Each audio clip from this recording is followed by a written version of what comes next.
Christelle. Can you guys hear me? I just got a little, oh, we're starting recording. Yes, and that's good. I wanted to mention that as well.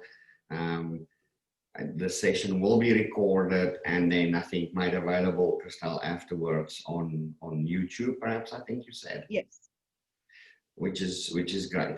That's And correct. thanks for the Warm introduction. And I guess the majority of the guests are based still in South Africa, so we'll stick to good afternoon, although it's morning here in Canada. It's still a lovely day today. Winter is coming. Yes, and I've been in Canada for about 5 years now.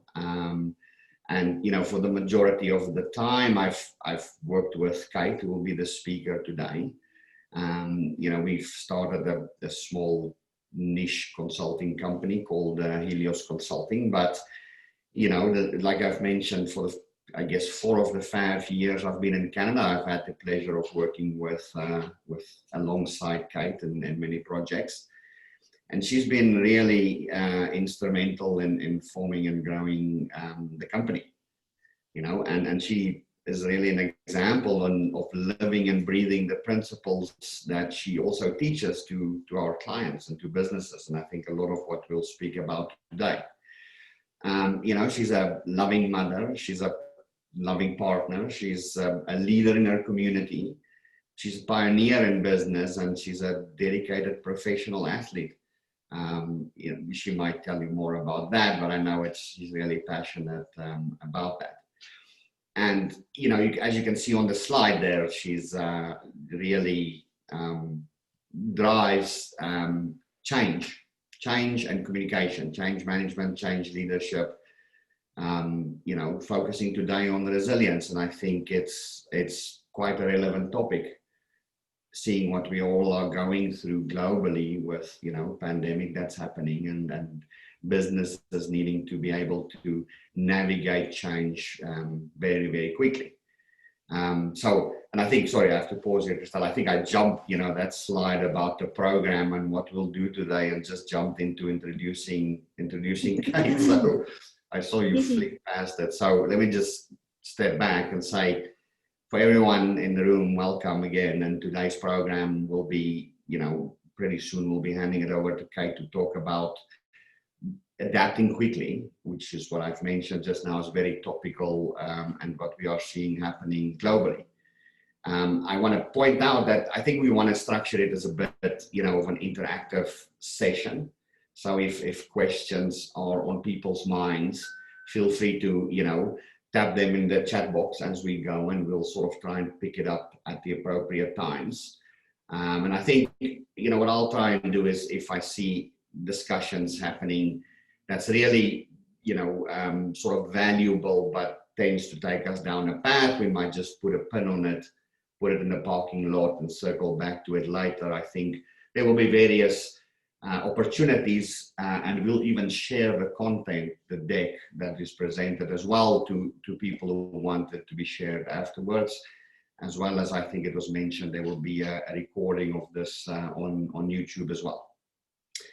Anyway, so we'll go through the presentation questions, although it's sort of stated there at the end. I think feel free to ask as we go.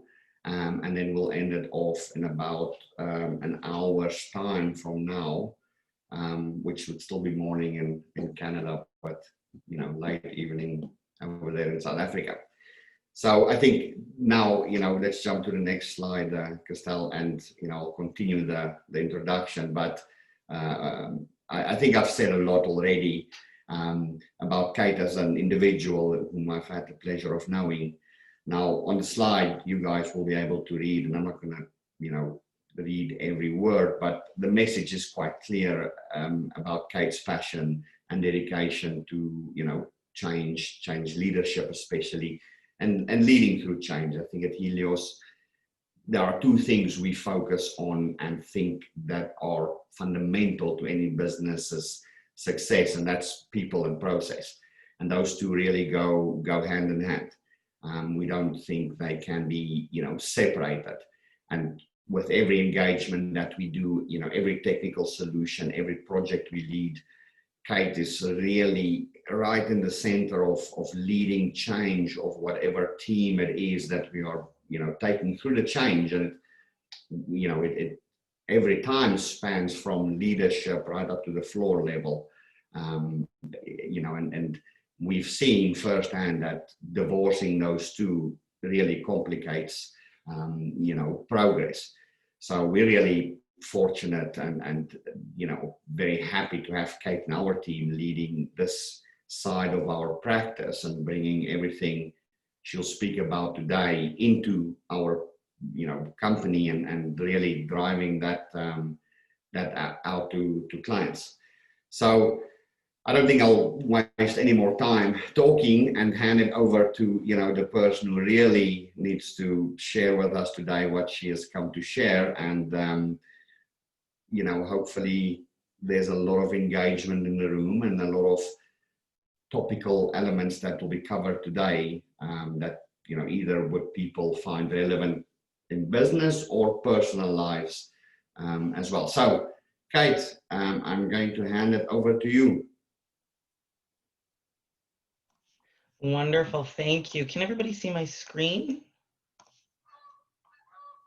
Yeah, we're good. Okay, fantastic. Good morning and good afternoon. Definitely, thank you so much. This is probably the broadest time zone I've ever facilitated. We have people from all over Canada. We have a couple who are in from the United States. I see you. And we have, of course, our large group of alumni. So welcome everybody, and thank you for taking the time to join us today. I'm very excited to share this agenda with you. I've spent quite a bit of time pulling this together and preparing this and working it over. And so I want to give you a brief overview of what we're going to do. I want to do a brief overview of who I am. Tiana's touched a little bit on it. But who's Helios and who are they? Who are these people? An introduction to change leadership. So I look at change and change management as a function, as a process, but change leadership is when we take the heart and the soul of people and we add that in and we pair it together with resilience and we look at the mental health factors. And so when we go from our introduction to change leadership, we're going to move right over into the pillars of resiliency. I'm going to give you some insights into what those pillars of resiliency are, as well as some tips and tools, which I probably won't spend a ton of time on, but I wanted to put them up there and include them in the deck so that you've got them when we do send this information out. Time permitting, I do have a couple of case studies that I would be willing to walk through in terms of showing you how we've taken the process, or as we call our process, the art of progress, to help drive change across organizations that are very diverse in nature. As you saw on the previous slide, in the introduction slide, the work that I do sees no industrial boundaries. And as a result of that, I tend to work with industries, I work with government, I work with sports, professional and retail, oil and gas, a number of different things.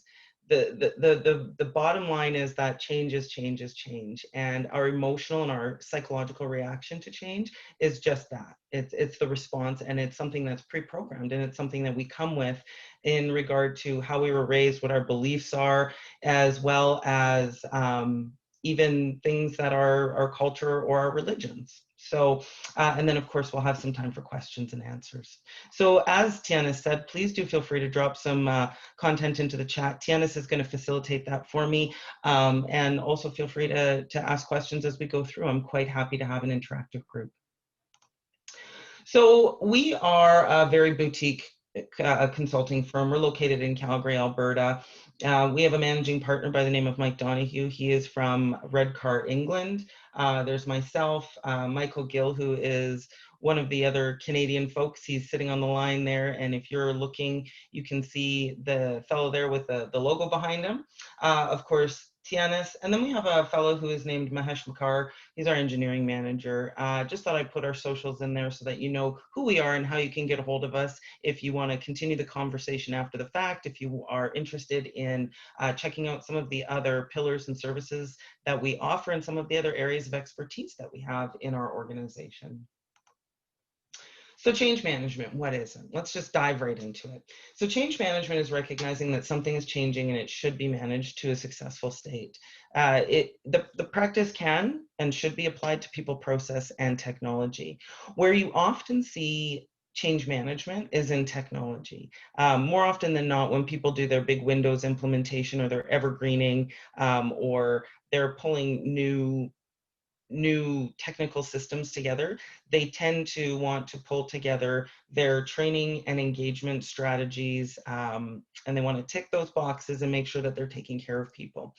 Where we find organizations don't do it as well is when it comes to process implementations or process refreshes, continuous improvement, risk profiles, as well as organizational change. So when we're changing an organizational structure. The practice itself has been around since 1948, which is very interesting. That's 72 years, and people are still very, very challenged by this practice. And it can and should be leveraged between business and personal.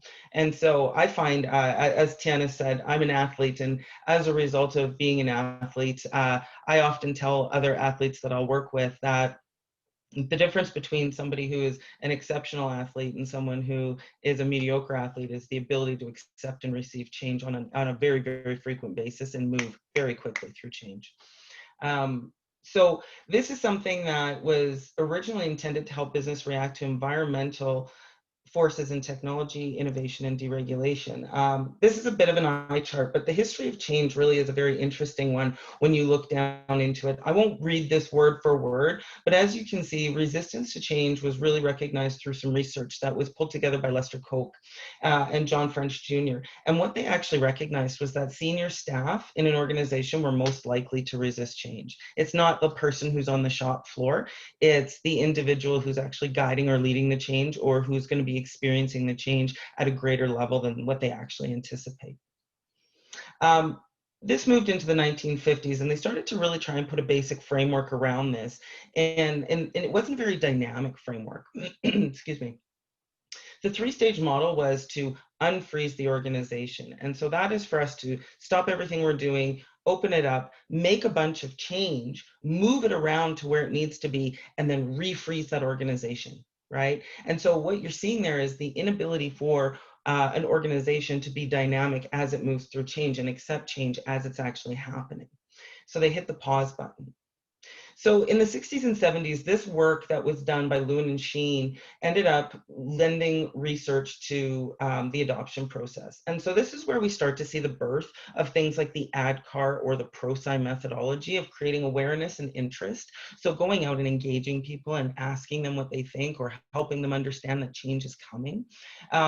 Evaluation, trial, and adoption. So we use a lot of these in our practice right now, but we use them in a different way. We use them as a subset of our skill in understanding the psychological reaction to change. And we use something called the change curve, or not the change curve, the commitment curve rather. And we use these steps as actually how we integrate and pull people along change with us and how we invite them to participate in the change.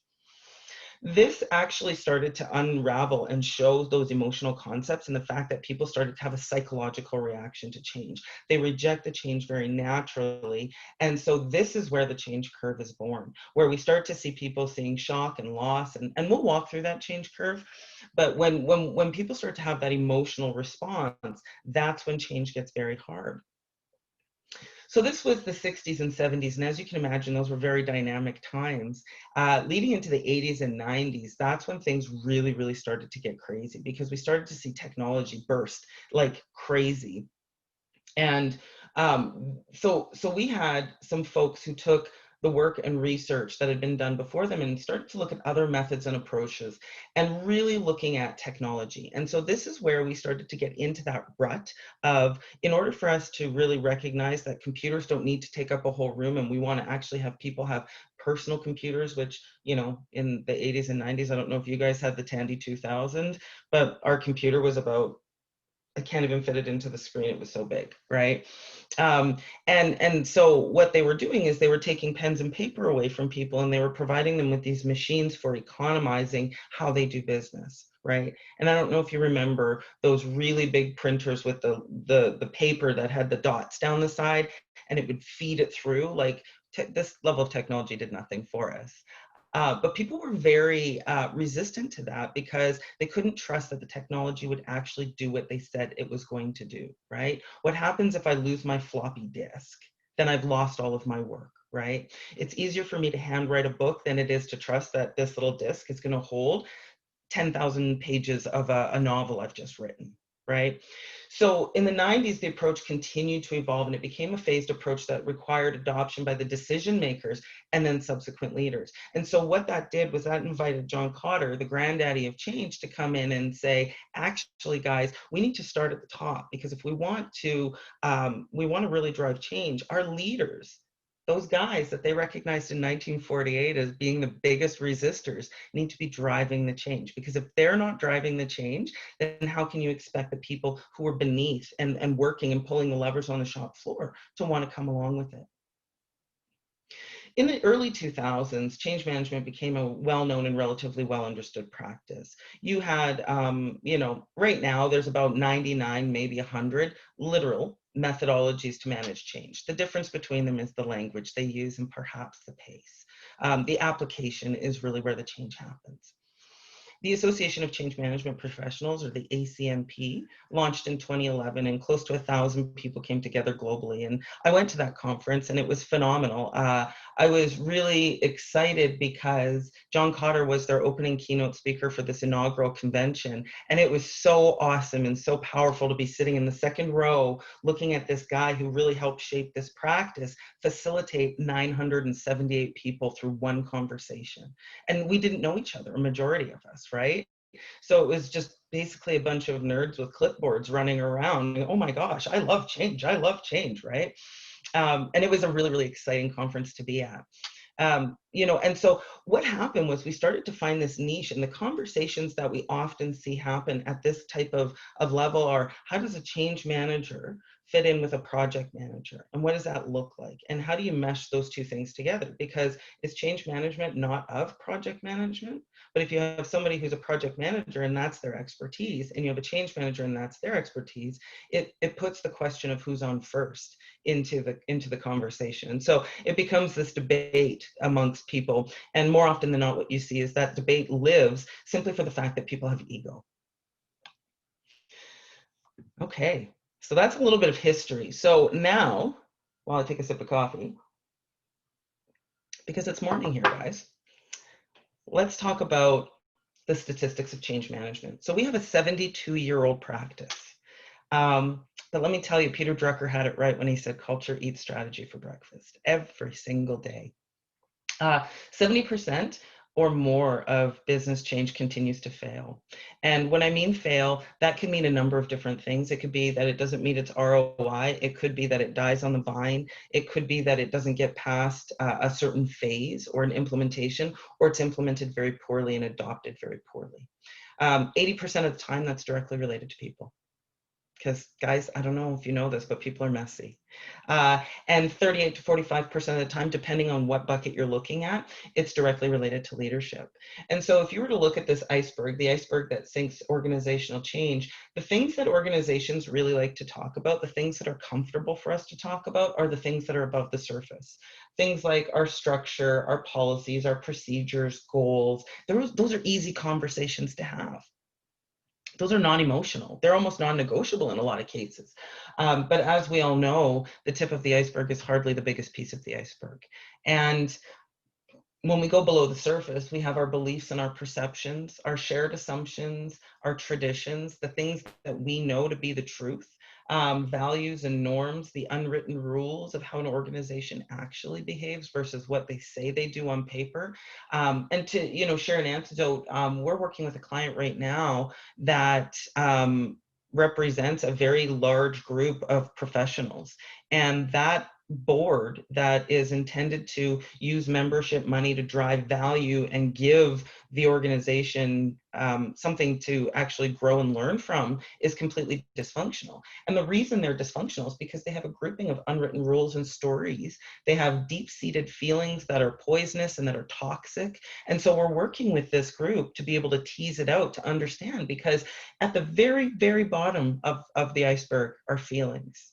And if you really want to manage change and you want to make sure that those things at the top actually live, what you have to do is you have to acknowledge the human.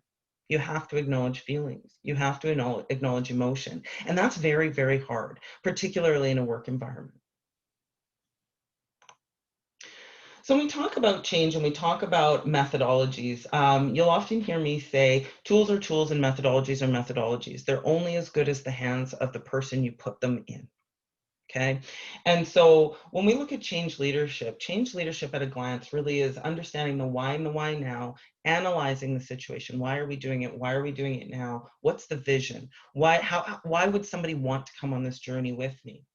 Defining the change, understanding the type of change, the approach based on impact, stakeholders, and complexity. And this is where, at this point, when we start to get into this deep analytical, when we start to think about the critical components of change, this is where people start to go wrong, because they don't look at the organization and what the needs of the people are. They look at what the needs of the project are to deliver a successful project.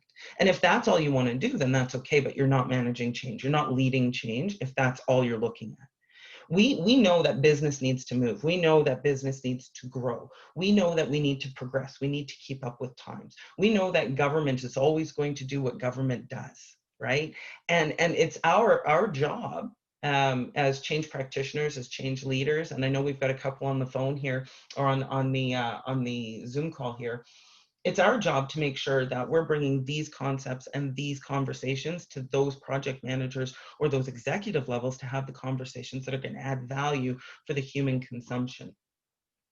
And change is much more than a training plan and a communication strategy, right? I'll say this here, and I say it often, and my business partner, Michael Donahue, loves it, is that when done right, the art of change management is ethically Machiavellian, right? You're always operating in the most ethical, utmost possible way, but you're doing it in a way that is not overt, it's very covert, because you're listening when people are talking, you're looking at body language, you're hearing the tone of voice. Because if you look at something like the statistics of communication, 56% of what we say is said just with our body language alone. Right. And so even knowing in the world we live in right now, where we're not able to actually interact with people person to person, having our cameras on and being able to see each other and see the smiles on our face or eyebrows raising, that tells us something, right? So understanding these things, going through analyzing, defining the change, looking at other programs and portfolios for impacts and collisions is really, really important, because that introduces an element of change fatigue or frustration. Then you build your strategy.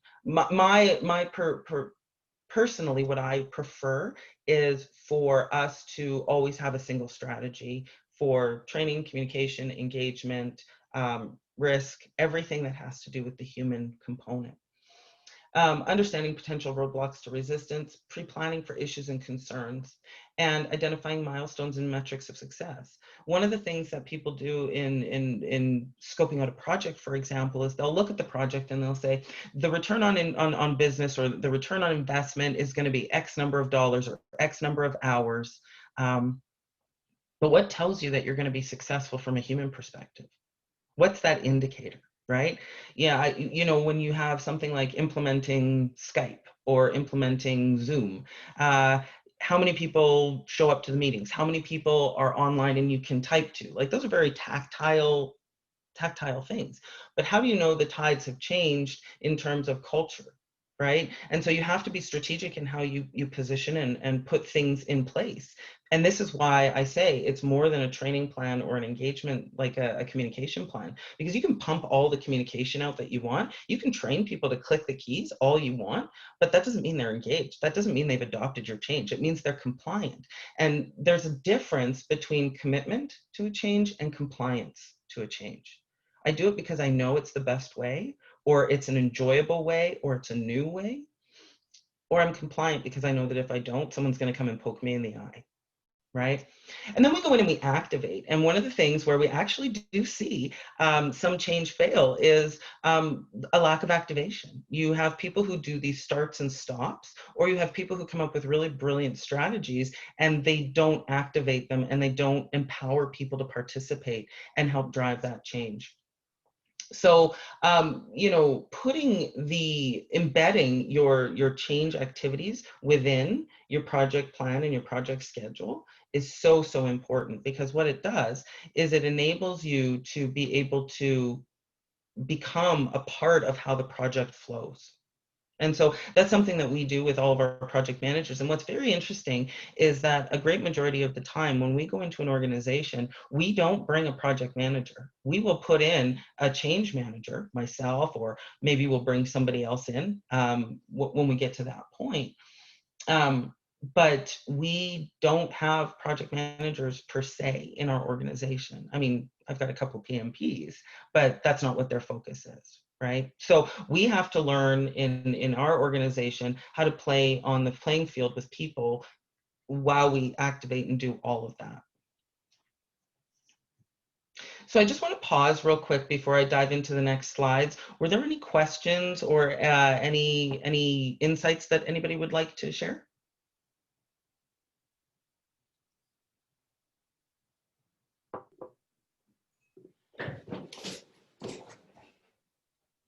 I see no questions yet in the chat box, but I do think, and I just wanted to jump on and maybe tease out a little bit of what you've just mentioned, sort of compliance versus real change.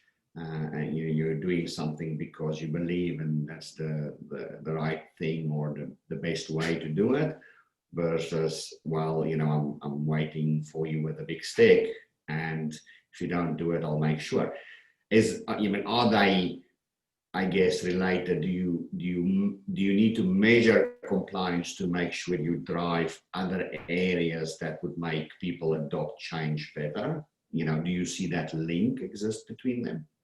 Yeah, and what I find is that in a lot of changes, what I do is my metrics of success have two sides to them. My first metric of success is always a compliance metric. So we launch a social network. My metric of success is X percentage of people attend each meeting. That's a very tactical, compliance-based metric to have. When we look at the measure of engagement, the measure of engagement is that social network attendee or each social network attendee is open and willing to and does share all messages, comes with feedback, whether it's positive or negative, is willing to put their hand up when nobody else is. Right. So we have varying degrees, right? Like we have, it depends on what the tactic is that you're looking to measure. And it also really depends on the type of change that you're implementing. Yeah, and I think that makes complete sense. And I saw Alyssa just posted a question in the chat box. So she's asking, would change management also apply in the project management environment, where you implement a change to a factory, for instance? Yes, absolutely. It would. It would be, these are some factors, and these next coming slides, Alyssa, are going to give you some good insight in terms of how you can start to think about the human side during your project plan as you're planning for those shop floor changes. Great. Thank you. So the key success factors for change. So this is engagement beyond the slide deck, right? We have all worked with people who everybody, oh, here's my fancy flyer or my fancy slide deck or what have you. And we want to always keep benefits. Why are we doing this? So the business benefits at the heart of the change, right? So why and why now? If there's one thing I ask my clients, if there's one thing I say to my business partners over and over and over again is, why are we doing this and why now? Why is it important? Because if you can articulate that and everybody understands what that looks like, people are going to be committed, compliant at first perhaps, but committed as they come through the change with you. I always encourage people to challenge the data and its interpretation, because data is exactly what you see, right? We work with a client right now, and they make a lot of decisions based just on technical data. And when they make those decisions based on technical data, my folks on the warehouse floor come to me and they say, but they don't understand. And I said, well, what don't they understand? They're looking at the data and it's telling them that their transactions are doing X, Y, and Z. Well, But what the data is not telling them is that for those transactions to be doing what they're doing, it takes 2 hours more of a warehouse employee's time that no one knows happens.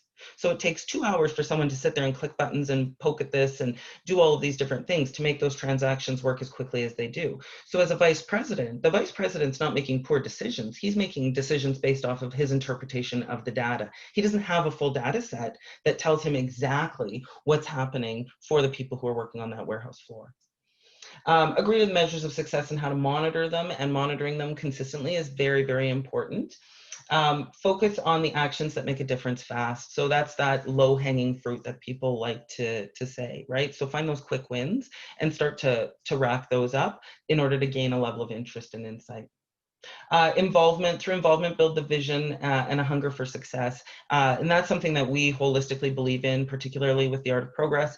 We do not believe that the success of an organization can be born on the backs of 1 or 2 people.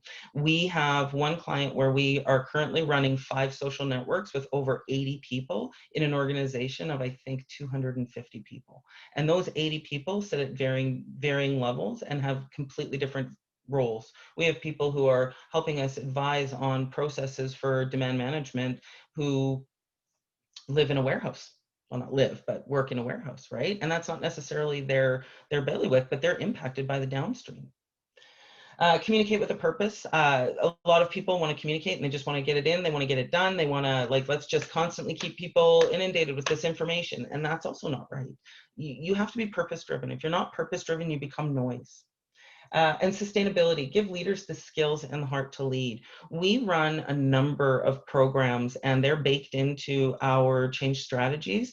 A lot of them are about resiliency, about change leadership, and we take this type of content and we put this in the hands of directors, vice presidents, CEOs, and we customize all of our workshops so that what we're doing is we're creating a level of accountability at a leadership level. We're all speaking the same language, we're all moving in the same direction, we all understand the same concepts. And then what we do is we make sure systems, processes, and culture reinforce the change. And so this is where you being able to go in and have difficult conversations with senior leaders or project leads or project managers or directors or foremen or whomever, and being able to have honest conversations where there's no known ego, but there is the value of the relationship that you have.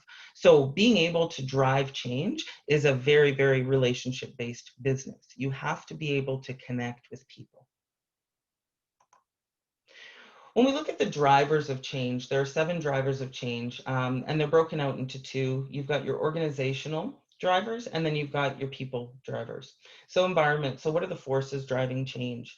Marketplace requirements, business imperatives, and organizational imperatives, right? So we look at then the people, cultural imperatives. How must you change the culture? As I said, earlier, we're working with a board of individuals and their culture is toxic. And it's because they've put all of their systems and processes on top and they failed to remember that there are feelings and emotions and things that are really, really far beneath the surface that still need to be addressed.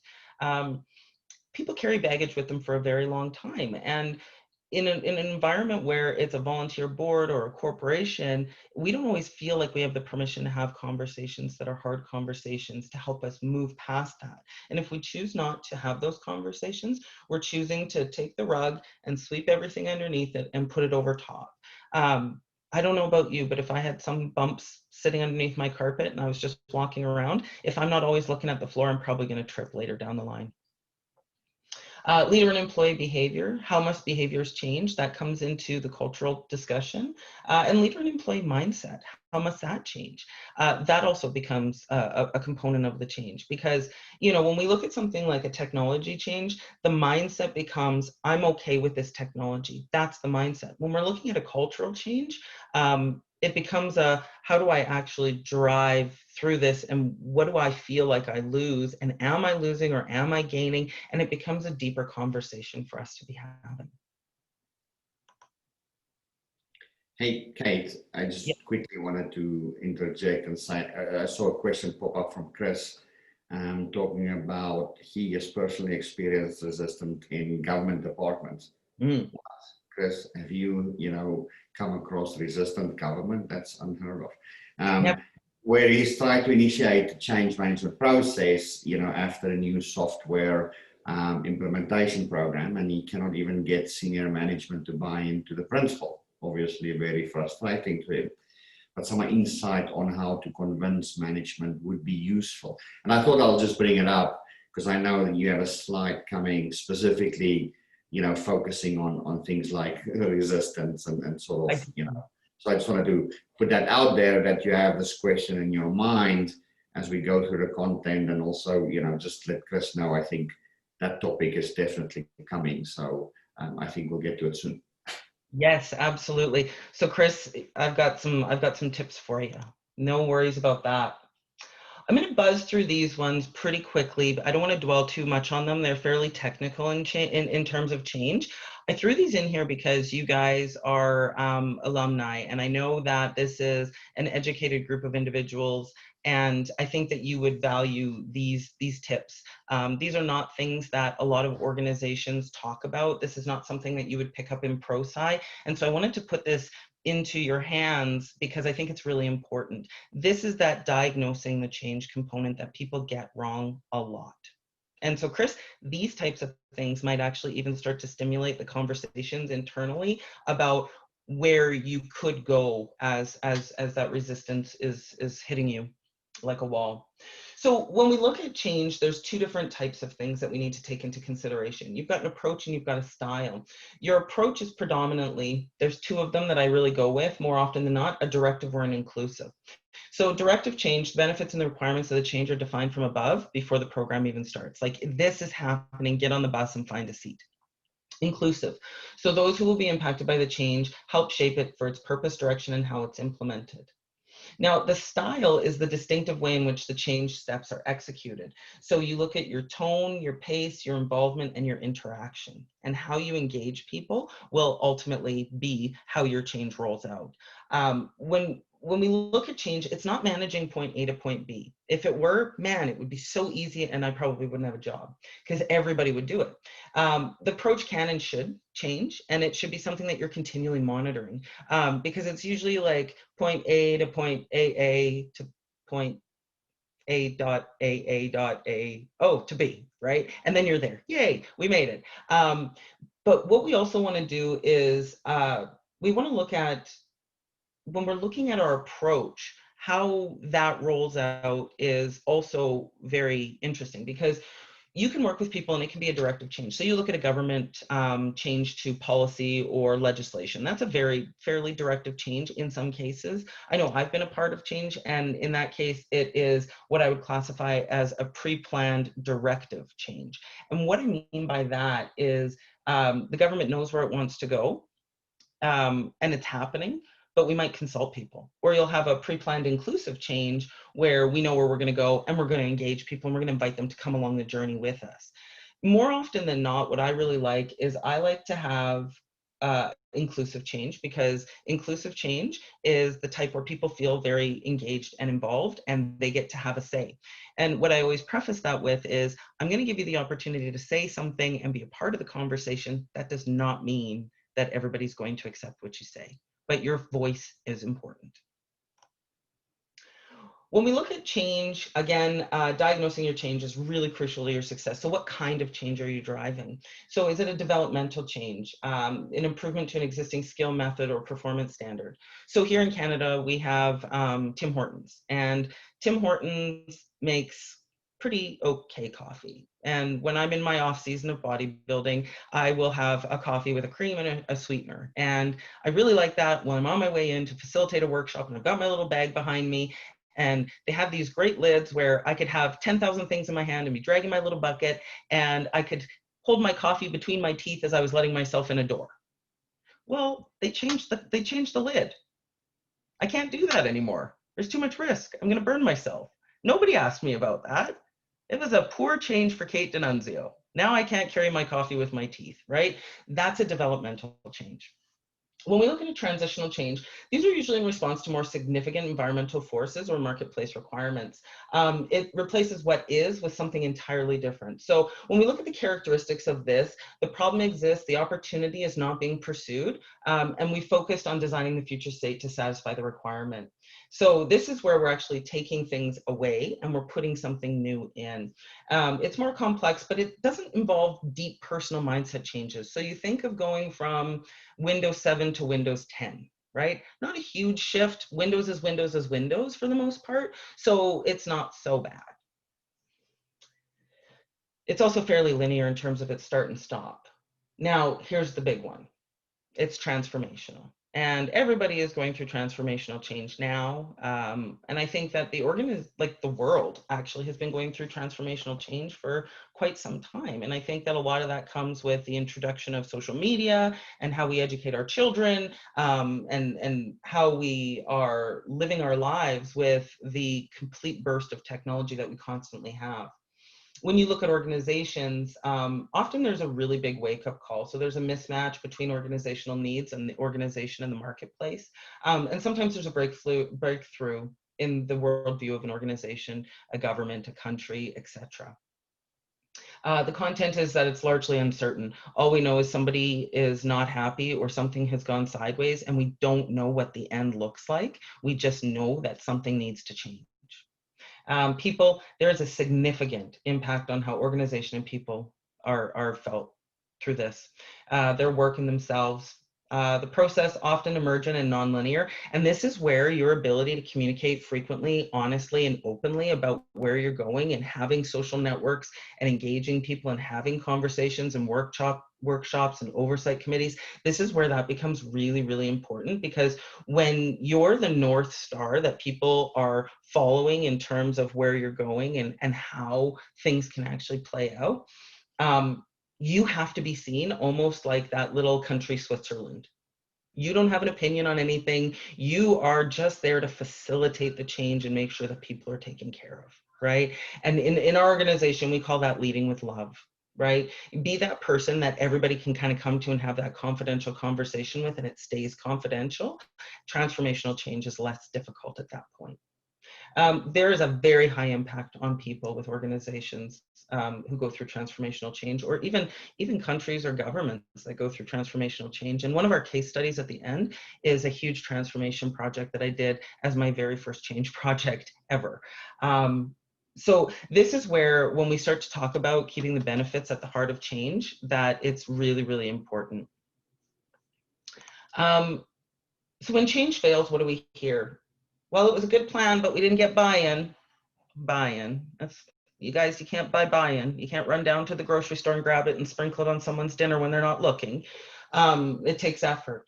We set goals at the beginning, but not everyone supported them. We got mired in our own internal turf issues in politics. So Chris, I got to wonder, are you going through some politics and turf issues there?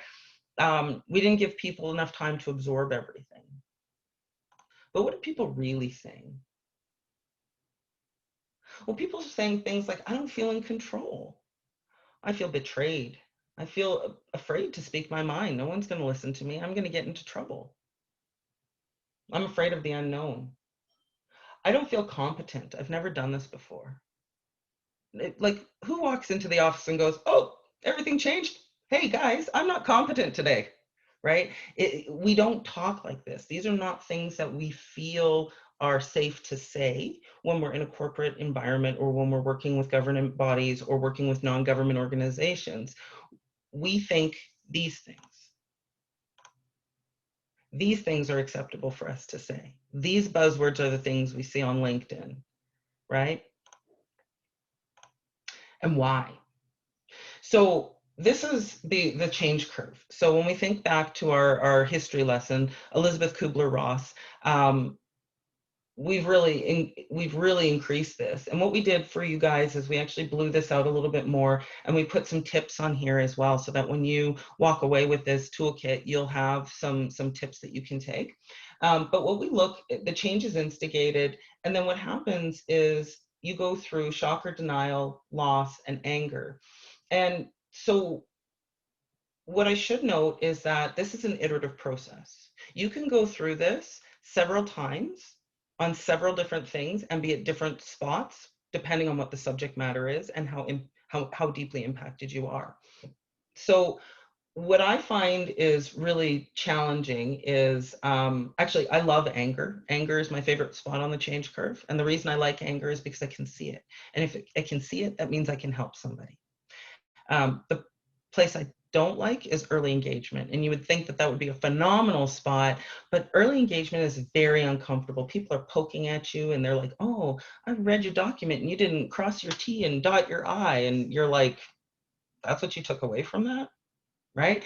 And that's the value of understanding this is twofold. Number one, it gives you insight into yourself, right? And I'll give you an antidote. So, like I said, I'm a bodybuilder, and I was talking with one of my coaches last night, and we were talking about my posing routine. And he said to me, "So how did the posing go?" And I said, "Well, I practiced for 40 minutes, and I don't like the ending. I hate it." And he said, "Oh." And I said, but I know myself, and it just means that I have to work it.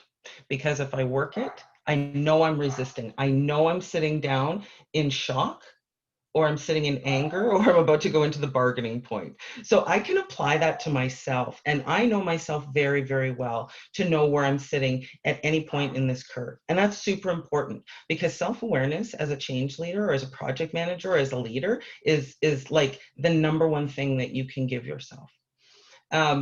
I figure I'll probably be in early engagement by the weekend, maybe, hopefully, on this routine. But when we come in through buy-in, there's that word again, people really like it, so I leave it in the slide. When we come into buy-in, what happens is people actually feel like they can live into what it is that you're saying. Now, the other thing that you need to understand is that you can backslide in this, right? So you can backslide and your teams can backslide, or if you're leading a team of people and they're in buy-in and you're in anger, you got to fake it till you make it, guys. So the levels of resistance, there are 3 levels of resistance. Level 1 is I don't understand it. Level 2 is I don't like it. And level 3 is I don't trust you. And depending on what your levels are and what you're seeing people come up with and how they're participating with you and how they're engaging or not engaging with you is going to tell you a lot about where you're sitting in each one of these. More often than not with level 1, all you have to do is provide clarity and communicative vision. And people go, oh, that's why. And that's why now. Level 2, you have to promote the vision and celebrate short-term wins and use tactics to create empowering action. This is where I use things like social groups, one-on-ones, all sorts of different tools and tactics to engage people and allow them to be a part of the change. Because when people feel like they're helping drive the change, even if it's just like once or twice in a month, they're less likely to resist it. It's because it's not happening to them. And then I don't trust you. This is where you have to actually build or foster relationships personally and provide strong presence around your goals. So, Chris, I think one of the things that we'll want to do is we'll want to understand what level of resistance you think your government bodies are at in terms of their adoption of this new technology and why they're feeling that way, right? So we get into what does it look like, and it looks like something that presents, right? So 56% of what we say is said with our body language alone. There is definitely going to be a behavior that goes along with it. So lack of prioritization. I don't have the time for this. Confusion. I don't understand why you want to do this. Silence and disengagement, avoiding the topic of change, and moving in an entirely different direction than the plan or attempts at sabotage. So if I were to prioritize those ones, I would say that lack of prioritization and confusion are probably level 1s, 2s, silence and disengagement and moving in an entirely different direction. Level 2 for silence, possibly level 3, and level 3 for moving in an entirely different direction.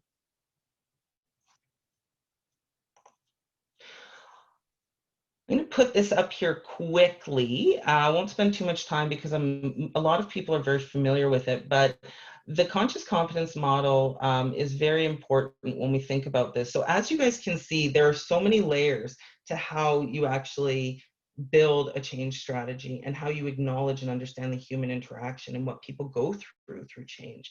And I think this is one of those things where when we've now layered on understanding the why and the why now, looking at resistance, looking at behavior, looking at how people feel and consume change, now we take it and we say, okay, so now I'm going to give you a brand new computer system.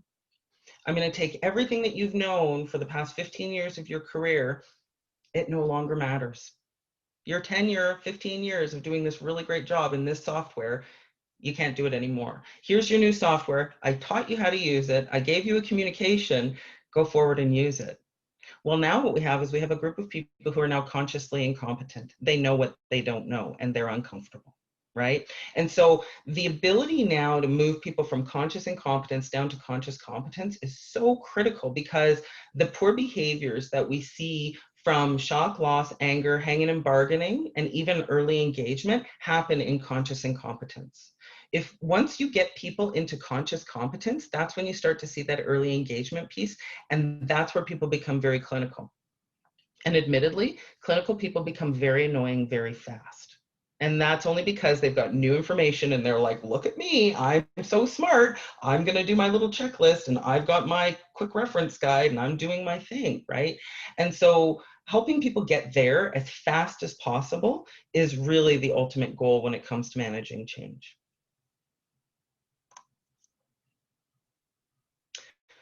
Okay, so the pillars of resiliency. So in order for us to really be resilient, and just, I'll preface this by telling you, I'm writing a blog series on our website right now, and so you can feel free to head over and learn a little bit more about these to heliosconsulting.ca. And while you're on there, you'll see that we also have a host of other topics from the other partners as well, in terms of risk and digital transformation, and so on and so forth. So please do take the time to do that. I've done the first post on resiliency as a whole. Problem solving will be coming next, and we'll continue the series from there. Problem solving is a process, and it's 4 simple steps. Identifying the problem, generating the solutions, evaluating your solutions, and evaluating your outcomes. It seems pretty simple, but it's quite a bit more complex than that. And you know, the 2 things that I often say are manage your stakeholder expectations, and don't forget to execute after you've managed those expectations. Because if you choose not to, and you don't go back and have that conversation with people to say, oh, by the way, thanks for your feedback, but we decide to go in another direction, people get a little antsy about that because they feel like you're disregarding and disrespecting their time. And one of the things that I've learned in the past several years, and one of the things that I hold very near and dear to me, is the fact that time is really the one thing that is non-refundable. We cannot get that back. And so it's absolutely crucial that as you use your time and you're focusing on things that are important to you, as you're bringing other people into that conversation, you're respecting their time just as much. Empathy. You plus me equals we. Empathy is the ability to see a situation from somebody else's point of view. Empathetic people can understand someone else's point of view, be mindful of other people's feelings, and treat others with compassion, fairness, and respect, even with differences. And this is one of, I think, the biggest lacking things that I see in senior leadership. This is one of those things that I genuinely spend a lot of my time working with senior leaders on, is how to be empathetic. Because you think about somebody who's worked their career 20 years to climb a ladder, and they may have started at a warehouse floor and now they're a vice president. Do they truly remember what it was like to be on that warehouse floor? And after a 20-year time span, how similar is the job, right? It's different. Empathy is incredibly powerful. You know, it's a key piece to emotional intelligence, leadership, and a foundational piece to the 4 pillars of resiliency. It allows you to read people. It allows you to read a room. Again, you walk in and 56% of what people say is said just with their body language. And sometimes I get some pretty cold rooms, and some of them are very difficult. And so you can see who's supporting whom, who's disengaged, who's just coasting along, and are there resistance to the overall goals? You can read that between the lines. It gives you the ability to see and manage power dynamics as well, because as a change leader coming into an organization, or somebody who's managing a change through a project, you don't always have the relationships in the room. You're kind of an execution person in some cases. So you have to be mindful and teed into that. So I'm not going to go over these, but I wanted to put some tips and tools in just so that you have them, because they seem like things that you should just know, but they're not always things that we just know. And these are enriching, because what we find is people are very responsive when you are present and with them. Emotional regulation, so keeping your cool under pressure. And emotional regulation is not just like, I mean, maybe you're a really giddy person, right? And if you're really giddy, that can get weird in a business meeting, right? And sometimes people don't like weird. Although I don't know why, I love weird. Emotional regulation is the ability to respond properly to feelings in different situations. So folks who are really good at this express their feelings appropriately, even in uncertain, intense situations, provide information or feedback in respectful ways, and receive information or feedback in respectful ways. And I'll just acknowledge that giving and taking feedback are very, very, very hard. And it is something that, as a leader, I would encourage you to really pursue mastery in, because how you do this is how you will be able to engage people and give them the ability to trust you to lead them through things like change. Oh, my apologies. Emotional regulation affects us all in our everyday lives. If we do it well, it can enhance our well-being. If we don't, it will be detrimental to our well-being. It impacts our relationships, our performance, all of those different things. Parenting, friendships, work, health. A lot of people, what I find is, I find a lot of individuals are very unhealthy because they have poor emotional regulation. So you tend to see folks who will be highly, highly explosive. And so if you're highly, highly explosive and no one ever wants to spend time with you, you're already at a disadvantage. If you're somebody who is enjoyable to be around, then people want to be around you. And, you know, we have all these positive neurotransmitters that have a benefit when we have those loving and nurturing and healthy relationships around us. One of my favorite equations, E plus R equals O. The event plus your reaction equals the outcome. And so this is something that I've taught my daughter. It's what I teach all of our client groups, because we choose how we respond to every situation. Everything we do is a choice. From the second we wake up, I'm choosing to get out of bed. I'm choosing to go to work. I'm choosing to respond to feedback in a positive or a negative way. Right? So it's all about the choices we have. I'm not going to spend a lot of time on these, but there are some tips for you to give positive feedback, what that looks like. We have some tools that are tool specific, like it's a cyclical coaching model that I built. And we're happy to share that if it would add value for anybody who needs to be able to do that. I like that little meme. I thought I'd leave it in. I asked Tianis, I was like, is this appropriate? And he was like, it's totally fine. So tips to encourage good emotional regulation in terms of receiving feedback. So we will let you guys have that one as well, so that you guys have those tips. But self-confidence, before we get into our questions and answers, self-confidence. People are self-confident when they have strong and realistic beliefs in their ability. They feel capable in their tasks and responsibilities. They have good relationships with friends, family, and peers. And when they can see challenges and adversity as opportunity, as opposed to things that are holding you down. And so what you're seeing is that if, say, I have a really bad day, or I lose my emotional regulation, or say I make a really big mistake, my self-confidence might take a hit. And when my self-confidence takes a hit, maybe I feel like, oh, my problem-solving skills must not be that good. Oh man, and then my problem-solving skills start to erode. And then maybe I'm thinking a lot about that. So I'm not very empathetic to Tianis's needs. And then Tianis gets mad at me, and then I feel mad at Tianis. And so as you can see, each one of these pillars is linked together. And so one area of resiliency eroding starts to pull the other areas of resiliency down. And so recognizing where these are and what that looks like is super, super important. So some tips, I always like, I'll put this, I'll just say it out loud once, the early bird gets the worm, the second mouse gets the cheese. It is okay to make a mistake. We are people. What is not okay is if we choose not to learn from that mistake, right? And so we'll make sure that you guys have those tips. And then we're into our case studies. So Christelle, Tianis, I see that we're at 3 minutes after the hour. I'd like to check in and see how we'd like to proceed. Yeah, let me just put on the video.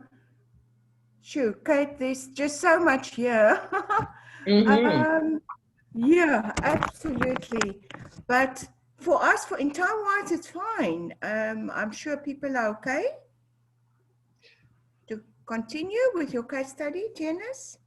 Yes, I think if I look at the planned timeline, I think we have about 22 minutes left, really, because we've worked in some of the questions as we presented. So I think you're fine, Kate. I think, and while we're pausing, I think I just wanted to circle back. I saw some feedback from Chris. I think appropriately already addressed some of the issues when you called it out, that the turf wars and the silos, and he reinforced that, saying it's definitely sounds like a gang, related things happening in that government department with the turf wars, being so siloed.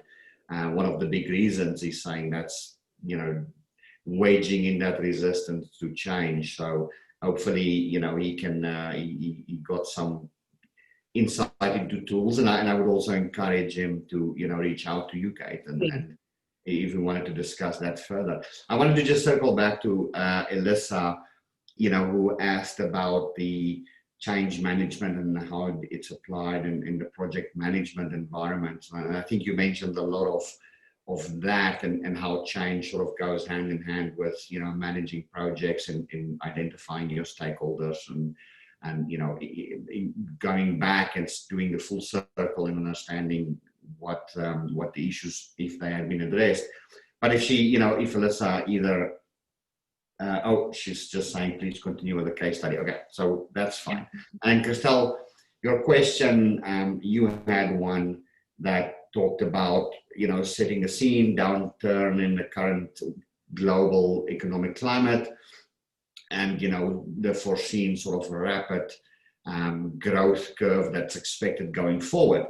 And she wanted to know, it might be difficult for managers to sort of navigate this change, and whether, you had tips or comment on what managers can focus on to say, how do we motivate employees through this uncertainty and I think rapid acceleration of growth that's lying ahead.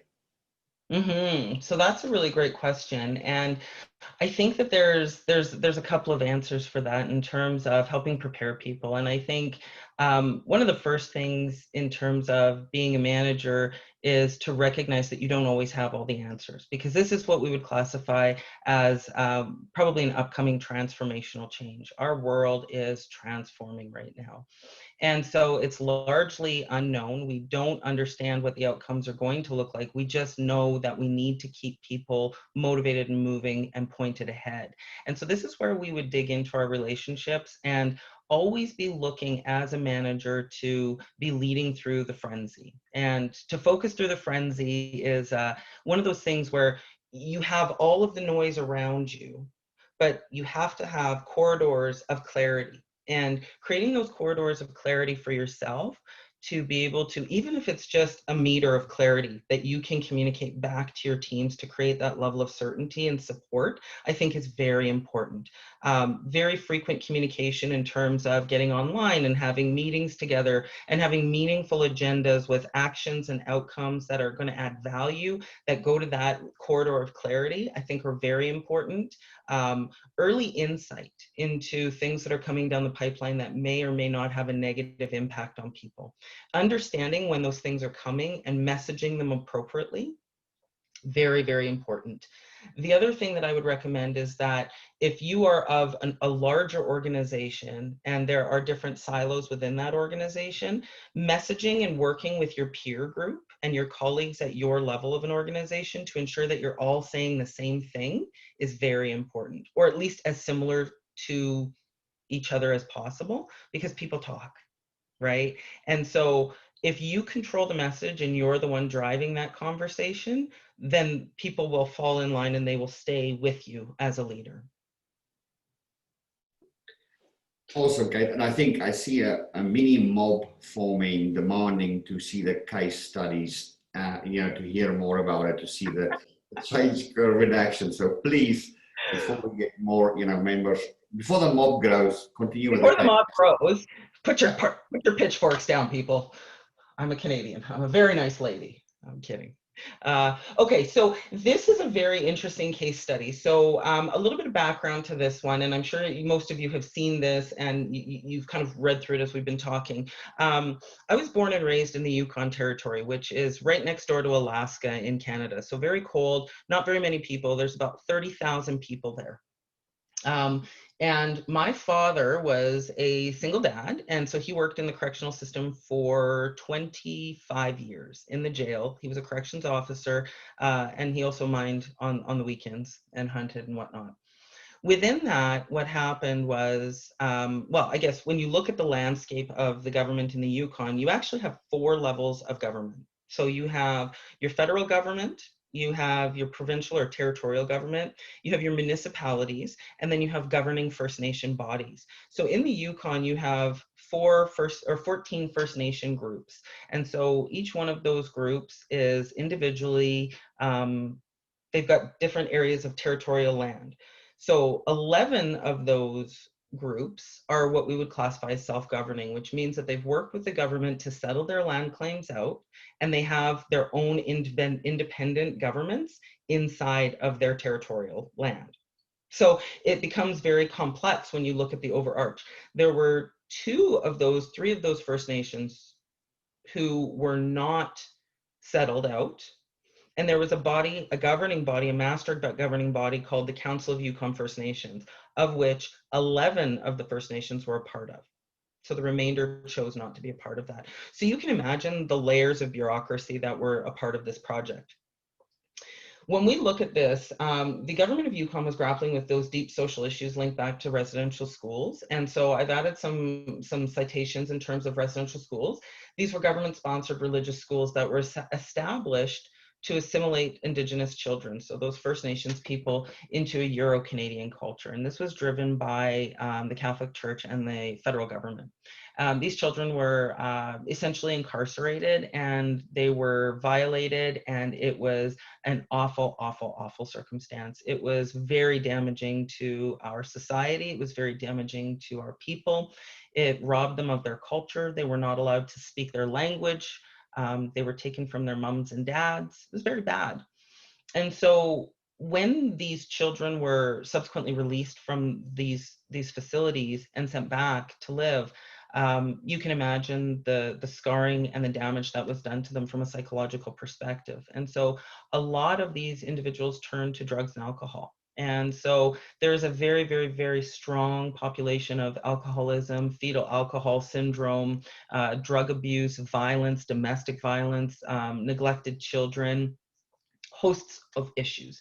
And so when you have all of this social ill, and then you have all of this government, and then you have all of this land, and then you have a Western culture that lives on top of an Indigenous culture that the government has said you're allowed to have, coming up with a new system to actually acknowledge and recognize that a Western system didn't serve the First Nation Indigenous people was absolutely crucial. And so the Yukon Government Department of Justice did a corrections consultation, and they visited every single community in the Yukon, of which there are 16, I believe, 14 communities, and everybody was met twice. So the feedback was taken, collated into a 258-page report, and it was handed over to the premier. And he said, this is amazing, let's do it. So we launched the Corrections Action Plan Implementation Office, and the deputy minister came to me because I was working in the department as a legal assistant. And he said, I want you to run this. And he knew that my dad had worked in the jail for 25 years, and we were looking at community justice and public safety. And those were the people who would come to the house and play poker on a Friday night every quarter at our house. So he was stakeholder managing this group of people by saying, well, she gets it. She knows what we need to do. And I can throw her to the wolves and they're not going to bite her. They're going to maybe pee on her shoes a little bit, but they're never going to bite that one because they helped raise her. So very, very smart on his behalf, because then what I was able to do was integrate with the corrections officers, with the RCMP people, with the probation officers, and then subsequently, because of my connections into the First Nations community as a result of my family and connections in the community, was able to make some really strong relationships internal to the Council of Yukon First Nations, as well as those First Nations that were outside. And so the approach that we took was a pre-planned inclusive approach. We knew what we needed to do. And the reason that we knew what we needed to do is because the communities told us what needed to happen. We just needed to execute. And we needed to do it in a way that was mindful of the fact that at least 2 of those First Nations had not settled their land claims and were not self-governing. So we had a split approach in how we had to engage. Now, what happened was we actually built a governance body inside of this program. And so we had a joint oversight committee that was co-chaired by the Deputy Minister of Justice together with the Council of Yukon First Nations Grand Chief. So if Grand Chief couldn't meet, we didn't meet. If Deputy Minister couldn't meet, we didn't meet. It wasn't one or the other. It was both together at all times, because it was a very, not a mistrusting relationship, but it was a very fragile relationship, as one could imagine. We then built out different committees and subcommittees that reported into that governance body. And so those subcommittees included one for legislation. We needed to rewrite the Corrections Act that would enable us to work with Indigenous people in a way that was meaningful for them. We built one that was specific for the jail because we needed to make sure that Indigenous people were consulted and that we had programs and services that would, and space that would be meaningful, such as, you know, we toured a facility in Northwest Territories that had the bedrock of the land built into a healing room inside a sweat lodge. Right? So they built this inside so that the Indigenous people could come in and receive Indigenous First People therapy while they were incarcerated to help them on their healing journey. So when they got out, they would feel embraced by their culture, which to that point, a lot of them had been disassociated because the culture caused them pain. So we then ended up doing a programs and services committee where we trained our officers very diligently in terms of Indigenous cultures and how to handle people and how to have difficult conversations and just generally how to be better with inmates, not to be judgmental, not, you know, they're not the judge. The judge did their job. That's why those people are in the jail, right? And then we also, of course, did our legislation. And what happened while we were actually doing this is the Children's Act was going under some very, the Children's Act was going through some very big changes as well that were going to be in line with what we were doing in the justice system. And they hit a wall. They weren't managing their stakeholder expectations very well. And what ended up happening was the Council of Yukon First Nations had withdrawn slightly from the consultation from the Children's Act. And when they went to go and reinsert themselves after they'd sorted themselves out, that group went, nope, sorry, you made your decision. And so there were mass protests at the third reading when it went to the Legislative Assembly. And so it was adopted. And then there was a massive backlash, which then came back to my program. So what happened was I had my entire consultation for my legislation mapped out. I had all of my plans.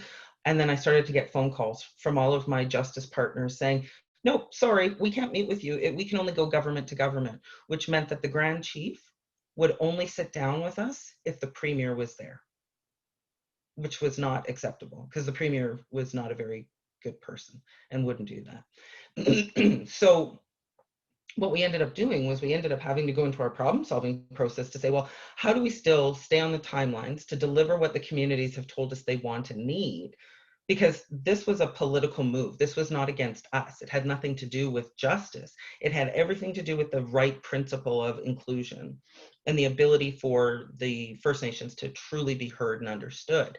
And so what we ended up doing was we ended up going to those communities and we delivered them a package of information. We left our tape recorders and our pens and our pencils outside the room. We told them what we were doing. We told them the direction we wanted to go, and we asked them to provide us with feedback. And when they provided us with that feedback, and out of the groups that did participate at that level, I think 9 out of 10 of the groups provided us with feedback. And that legislation was adopted unanimously with no issues on the third reading, and it just went lickety split, right? And so it was a very, very, very concerted and very focused change effort. And it was, I can't even tell you how many hours on the phone trying to straighten that nonsense out. And by the end of it all, we executed it consistently across the life cycle portfolio. They're in a continuous improvement loop right now. The staff and inmates moved into their new jail facility. We went to a pod system. We have programs and services. We have a pod that's specifically dedicated just for fetal alcohol syndrome inmates, because we were turning them into super criminals in the previous jail. Because if you know of fetal alcohol syndrome, it's where a mother drinks while she's pregnant. And what happens is we classify it as an organic brain injury. And what it does is it basically you have holes in your brain. And so making decisions in your prefrontal cortex, it's not easy. And so what happens is, I'm going to go buy a TV, I'm not going to pay my rent. I'm going to fondle a small child, I'm not going to walk my dog. Like, those are bad decisions, right? And so what was happening is, when we would see our FAS clients leave the jail, they would be set up for failure by these criminals who would poison them the whole time. So we were able to really address a lot of social issues by building a new jail and by putting programs and services in play that enabled people to actually heal and recover from the damages that they'd experienced. So this one was a very, very big program. It was my very first change project. We don't do anything halfway. So before I move away from this particular case study, are there any questions about this one?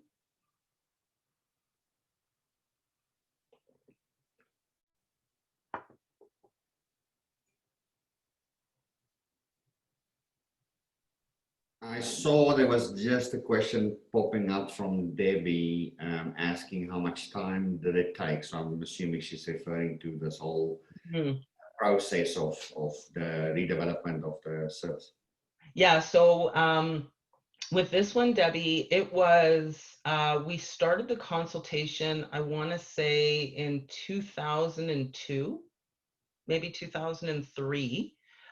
It was complete in 2005, and implementation started 2006 to 2009. So it was big. It was a very long program.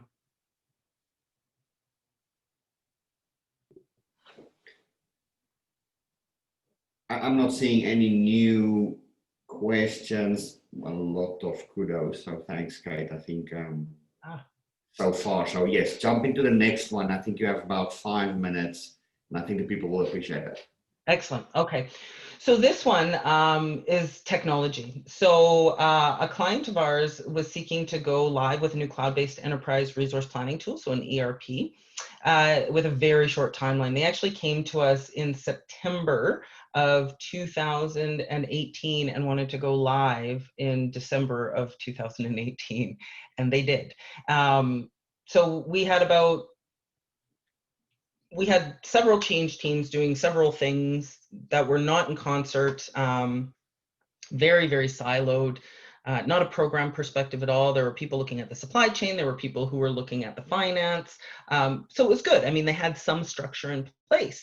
What we were able to do is we were able to pull everybody together and really start to reestablish what a change program could look like in terms of how we go.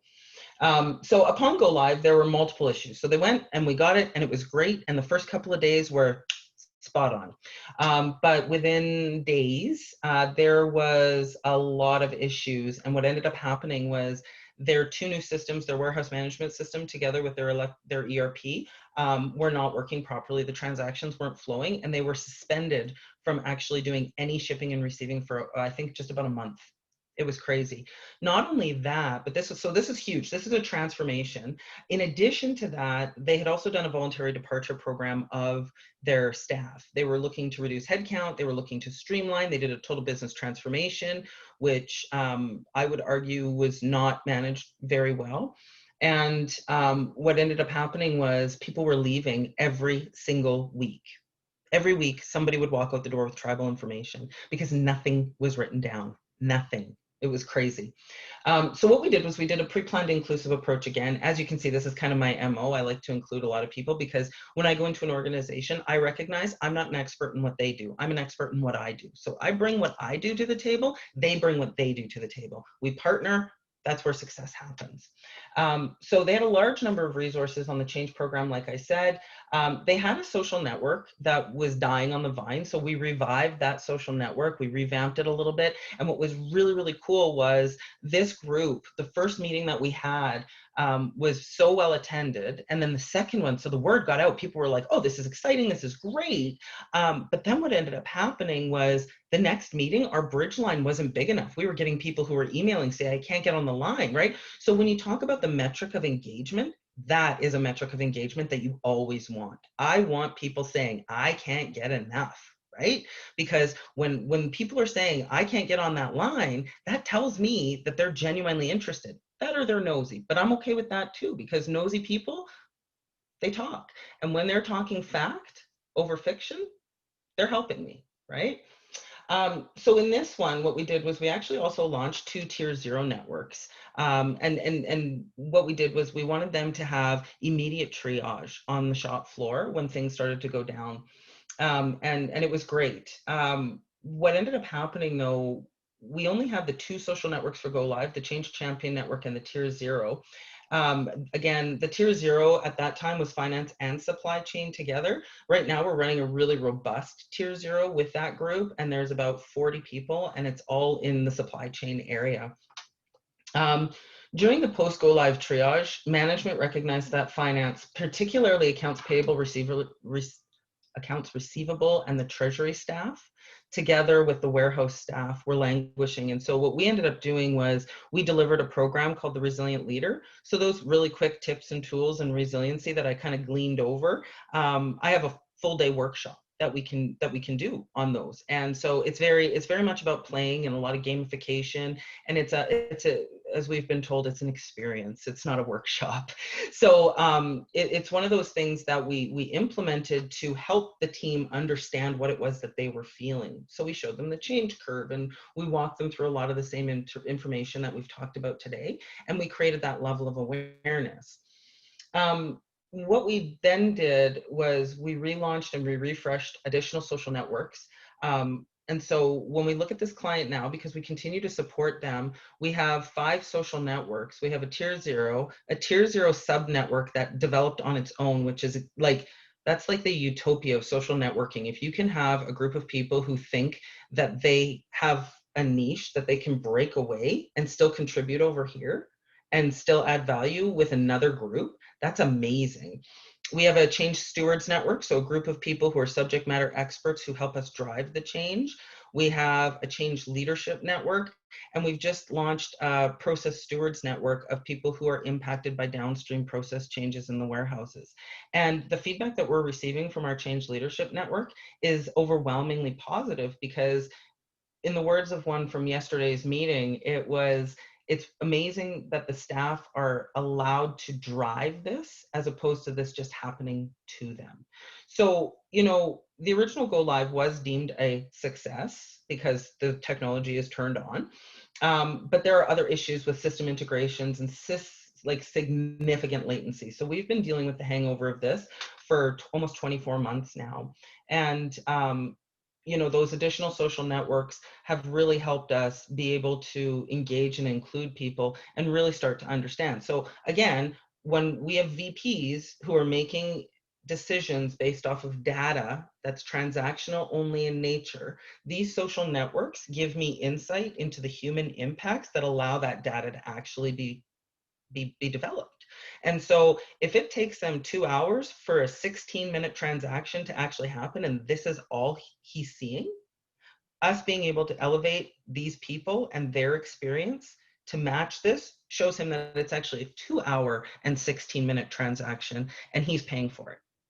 Right? So this is an ongoing one. This one's a very exciting and a very engaging and a very dynamic client. It's one that Tianis is working on with me as well right now. And we're really excited to continue to support these folks because they're fantastic to work with. So that's a fun case study, that one.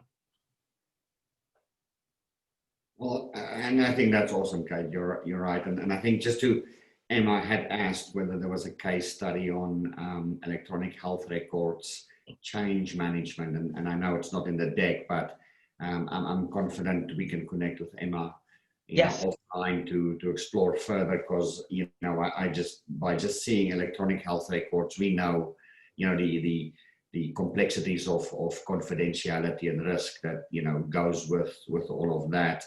And I think we can definitely chat with that, Emma. So, and I saw Christelle said that, yes, she will share our contact details with the group. And I encourage everyone to, reach out to us and take this discussion, to more detail. We have more examples to share, Kate. We'll speak the whole day, just putting knowledge in our brains if we allowed her to. But I wanted to take the time now, I think, to thank you, Kate. This was awesome. This was informative. We've seen very positive feedback. I think this really speaks to people in the current, environment. I think we have COVID, we have all of these things, we have, the dynamics of politics and government. And we've learned, and I've certainly seen, in Canada, when I've lived in South Africa, there are so many similarities between organizations and governments as well, right across the Atlantic, but those same themes exist. So, thank you for leading us through, or just giving us a glimpse, a drop in the bucket of some of the tools that we can, look at and apply and make our lives better. And thank everyone for attending. I know it's probably just on 6:30 p.m. in South Africa. I don't know if Sian the Lawn is still showing, but that probably will start right about now on TV. Most popular soapy in South Africa. Yes, I'm handing it back to Christelle, and thank you, Christelle, and the university for allowing us to present and share some of what we know and be partners in this. We're excited to remain partners. I think you've mentioned we want to publish something in December, and continue to expand the relationship. Absolutely. Janice, Kate, thank you. Fantastic for this session. I was so mesmerized by this whole presentation. Sharing your expertise and your experience in such an engaging manner throughout. It was really, really a good experience. Yes, we would love to publish that in December's edition.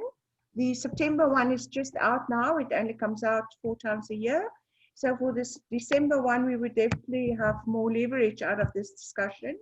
If I can just mention that Emma is actually our East Africa chairperson, Emma Rono.